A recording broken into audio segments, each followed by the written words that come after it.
What's going on guys, it's Filthy and I'm back with another video. Today we're taking a look at a speed farm for Season 18 and for patch 266. This is going to be the Legacy of Dreams Blood Nova Necromancer. Now this channel started to take off I don't know, 6 months ago or so when we had the last PTR. We had the Legacy of Nightmares version of this. One of the best changes I think for Season 18 and patch 266 is going to be the Legacy of Dreams gem. This is a legendary gem and it allows us to essentially keep the long buff when we have this thing ranked up to max level at 99. It's the exact same as having a long buff, so it's 750% extra damage per ancient item, and it's also 4% damage reduction per ancient item. And one of the really cool things about it is that it kind of grows in power, so you can actually just run the build with just normal legendaries and you still get a power increase. And again, even at rank 25, rank 50, rank 80, the gem gives you extra power as you go, so it's kind of a fun thing to build up. Now, I've tested this with 800 paragon and it'll do GR85 in sort of about 4.5 minutes. If you get a really nice map, it can be 3.5, and if you get a really bad map, you might find that you stray into 5 minutes, particularly if you get lost or go the wrong way. But comparing it to mages, it is pretty powerful. It's not better than mages. The mages can just pump out so much DPS, but it certainly is a lot tankier, and I think it is easier to play. You don't have to worry so much about keeping your distance, and it's not meta, but it's certainly something that I've played with a lot, and it really is a fast and efficient speed farm build. And before we jump in and have a look at the gear and the skills, I just want to say welcome to anybody who's new and hit that subscribe button if you haven't already. Hopefully Speaking Season 18 will be announced soon and we'll be able to get the patch and get some more guides out. So looking at the build guys, this is going to be a Blood Nova Necro, so we're going to be taking Siphon Blood, and that with the Iron Rose offhand is going to give us a 100% free Blood Nova. So this is great, it's a physical skill, it's got quite a big area of effect, and you really can juice it up quite a lot, so it will absolutely vaporize trash. You get yourself into a big group of enemies and it will absolutely wreck them. And the two reasons for this are, firstly, we've got the Blood Tide Blade, so Death Nova deals an extra 400% increased damage for every enemy within 25 yards. This is a huge radius, you can get 10-20 enemies in here, no problem at all, so obviously it hits like an absolute truck. We also have a multiplier on Scythe of the Cycle, so secondary skills deal 400% additional damage provided we're using Bone Armor. Death Nova is a secondary skill and we get a free Blood Nova, so that counts, so this multiplier is always on. All we need to do is make sure that we've got Bone Armor on the bar and that it is activated. So we've got to hit something, we've got to have got this skill up, but once we do, then it's 400% extra damage. So the Scythe of the Cycle, the Blood Tide Blade and the general Legacy of Dreams Ancient Item bonus is just such a huge multiplier that it really does allow us to go quite high. Now we've got two more multipliers that we're going to be taking for the Blood Nova. So one is Crispin Sentence, so 100% extra damage against enemies who are slowed and triple that against any other CC. So we're going to be using the Bone Armor, which is Dislocation, so this stuns, so that procs the triple Crispins, which is really nice. And also, because we're going to go for the Cold Rune on Siphon Blood, the target that we're specifically clicking on with the Siphon Blood will have a 50-50 chance to freeze because of the frost burns. Cold skills 50-50 chance to freeze, so that will also proc Crispins and we'll get that triple effect from that, so that's really nice. Now we're also going to be taking the Convention of Elements, and when this rolls around to physical, we're going to get 200% extra damage on the Blood Nova, so when this thing does roll around, again, you really do feel it, it just absolutely decimates, really nice. Now the main problem with Blood Nova builds really is they're super efficient at killing trash because of the Blood Tide Blade and because of the area of effect nature of the skill, but they're really weak against single target, so you need to fix that. We're going to be taking Corpse Lance with Bristle Touch. This hits really hard and it's got a stacking crit effect, so your crit hit chance goes up by 5% each time you hit, and then that goes up to 100%, and after enough of these you've got a 100% crit chance, so obviously they do hit pretty hard. We're also going to be taking the Corpse Whisper Pauldrons, so every time we consume a corpse we get 30% increased damage. It stacks up to 20 times, so that's 600% damage. Now we don't actually have anything in the build to consume corpses other than the Corpse Lance with fire, so it's kind of like a ramp up effect. So the more that you fire, the more the damage goes up. But don't worry, with having Land of the Dead and having infinite corpses, this effect grows pretty well. Now speaking of Land of the Dead, it's an important skill in this build because we're also going to take the Johnstone. This will give us up to 200% additional damage on 50 Corpse Lances after Land of the Dead is expired. So once you've popped Land of the Dead, it's like you get 50 supercharged rounds of Corpse Lance, and you need to be using those on elites really. Single target and only on special enemies. Now if you can get enough density, you'll be able to just use Siphon Blood and get your Blood Novas out, and you'll be able to destroy things. So it's only really kind of situational, do I need it, do I not. But you do get quite used to the playstyle, and as I say, it's really nice to have Corpse Lance in your back pocket just for something that needs to be destroyed. Now Land of the Dead is on a huge cooldown. We're going to be gearing a lot for cooldown, and our cooldown will be pretty high. So just have a look at my sheet. We've got just under 50%, so we could get more cooldown on the gear, as you'll see when we look through it. But 50% CDR roughly is going to give us, I don't know, about a minute in between Land of the Dead activations. It lasts 10 seconds, so you're talking sort of 50 seconds or so. Now obviously that's not particularly functional. You might run into a Juggernaut that you want to Corpse Lance to death in that time. Obviously this game can be a real pig with RNG, and you can get back to back Juggernauts. So we also need another mechanism of generating corpses, and that's where the command golem comes in. So we're going to take Flesh Golem. This is going to allow us to plop down the golem for a pile of 8 corpses, which we can then fire off the Corpse Lances for. Now obviously with a mix of this and your Blood Nova, particularly if you've got any kind of density, that combination will be able to take down Juggernauts and elites. What I would say is towards the end of the Rift, you might want to skip a Juggernaut because you're going to want your Land of the Dead for the Rift Guardian, but you certainly can deal with them, and that's kind of the main mechanism really. So I think that covers pretty much the damage mechanics, so I think we'll round out the rest of the gear. Now also in the cube we're going to be taking the Nemesis Braces. This is just for progression, it's a speed build. If we want to complete the Rift in 3.5–4 minutes, you're going to need the extra progress, so that's nice and straightforward. Unity, this is just extra toughness. It's going to double our toughness provided our follower has one, and they've got the relic that makes them invulnerable, so obviously make sure you've got those two things on. We're going to be taking the Oryx Crown for cooldown, so this is going to give us 25% because it's going to double the effect in the gem, which is really nice. We're going to be taking Aquila Cuirass. This is again another doubling of toughness because we don't have a spender, we're not doing anything that spends essence, so we will have this buff up all of the time. We're going to be taking a Witching Hour.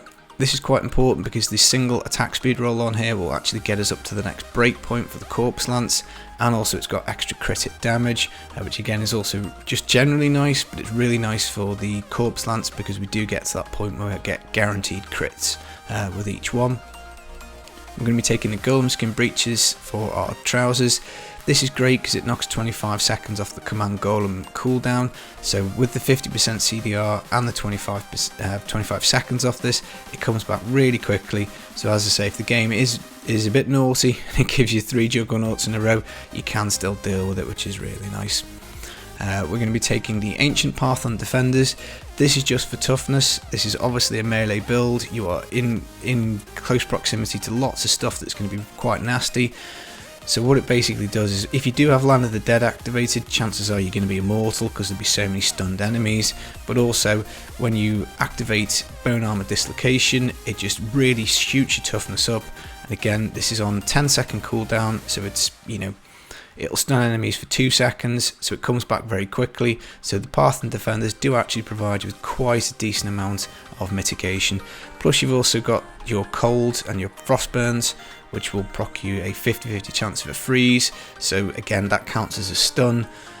Not the most essential thing in it, but it really does help out with the Pathans, because without these on, GR85 would obviously hurt you quite a lot, obviously at 800 paragon level. Iron Rose, obviously we talked about, this is mandatory, you're going to need this to proc your Blood Novas. So last item is going to be Stuart's Greaves. I will rarely make a Necro build without these because they're just so good. 100% move speed for 10 seconds after using Blood Rush is just amazing, and it just allows you to run through poor density areas. Really nice. So that's the gear. So if we just have a quick go over the skills, obviously we've touched on them already, but we'll just double go through them.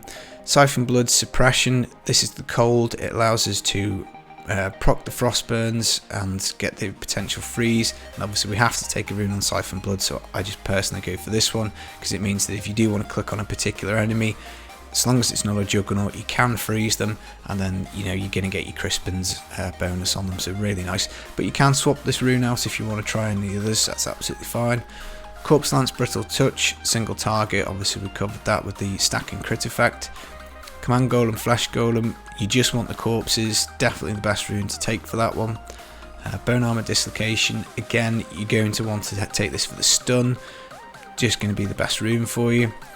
Blood Rush, Potency, we're going to go for this for the armor, and again with like a lot of my Necro builds we're going to pair it with the standalone passive, so it's 100% armor and 100% armor, which works together really nice. Land of the Dead, Frozen Lands, you want to freeze the screen for the Crispin's proc, you want unlimited corpses for your Corpse Land, so again all of these things, having played this build pretty much exclusively for the season, I'm fairly sat on, but by all means if you've got any suggestions stick them in the comments.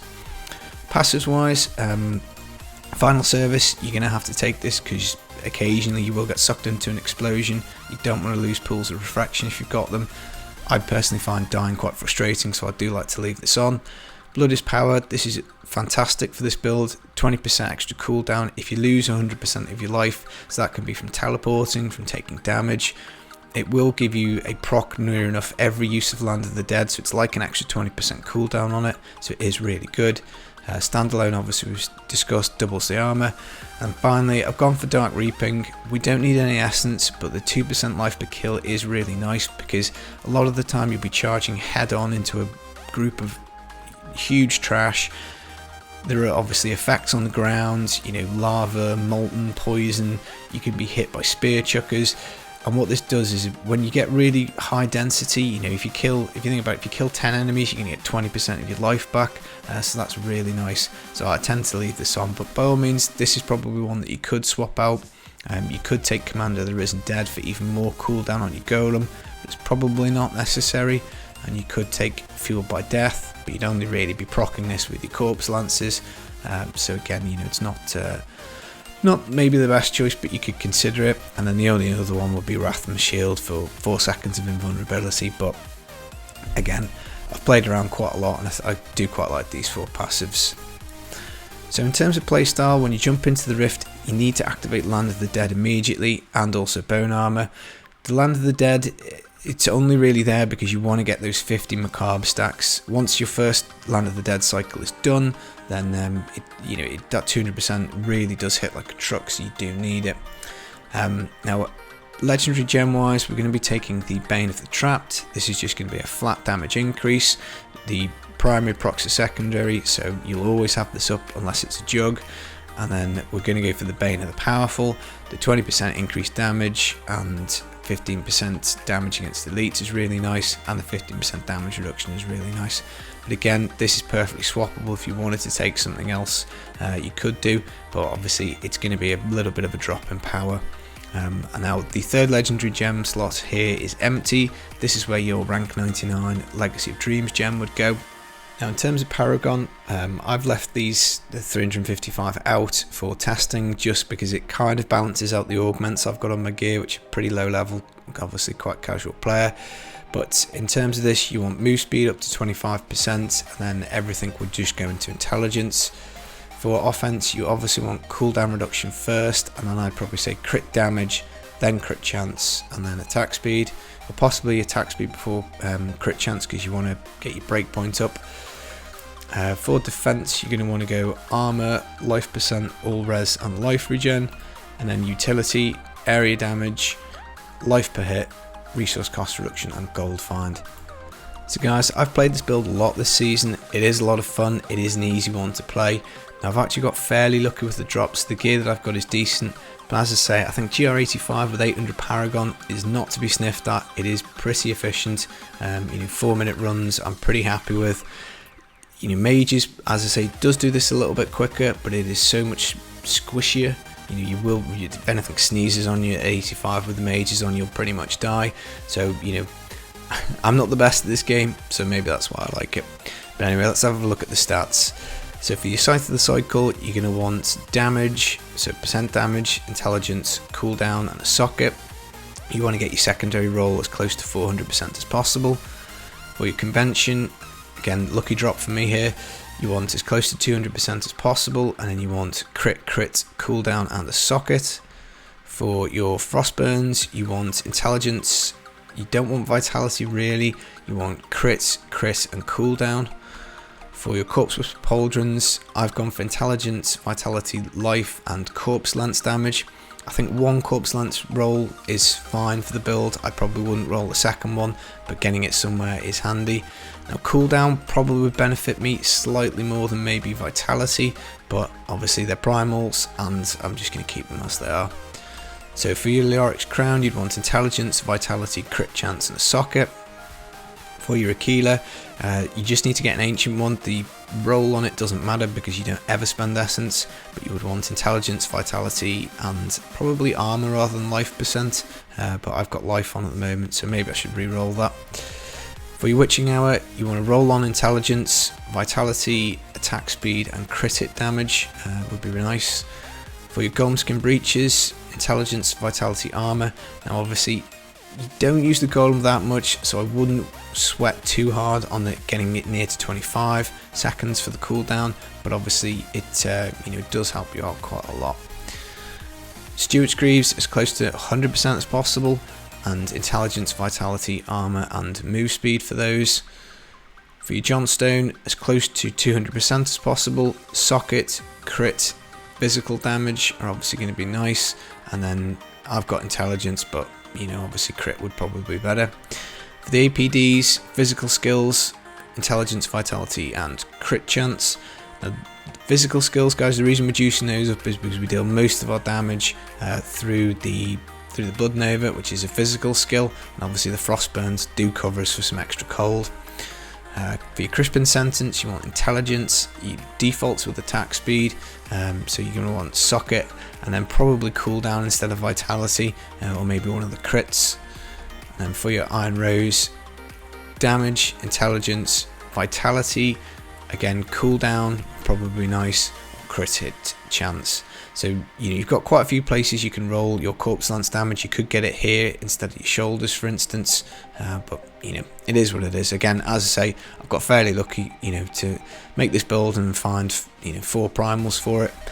Got to be fairly happy. I think I must have said quite a few prayers to RNGs. Now realistically, it will probably be better to have your Crispins in the cube because it rolls on a range, and if you wear your Unity you get that extra elite damage, so that would be my preference. I found about 25 Unities so far this season, none of them are ancient, so what are you going to do? More prayers to RNGs, I guess.